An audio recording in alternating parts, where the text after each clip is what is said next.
شروع کرتا ہوں اللہ تعالیٰ کے نام سے جو بڑا مہربان نہایت رحم والا ہے۔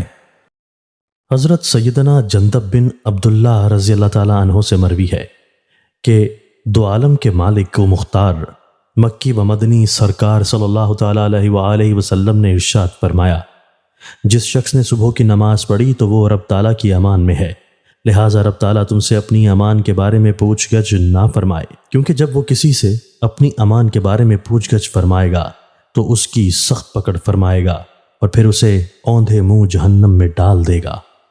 اس حدیث پاک میں نماز فجر کی ادائیگی کرنے والے کا اللہ عز و جل کی امان میں ہونا بیان فرمایا گیا ہے۔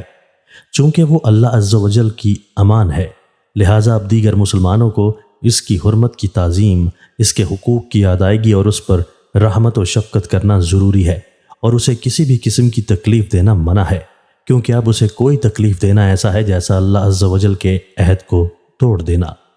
مومن کا تقوی تین باتوں سے ظاہر ہوتا ہے۔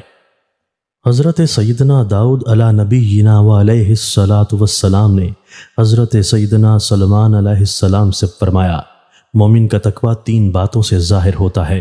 ایک، جو کچھ نہیں ملا اس کے بارے میں کامل توکل کرنا۔ دو، جو کچھ پاس موجود ہو اس پر راضی رہنا۔ تین، جو لے لیا گیا اس پر خوب صبر کرنا۔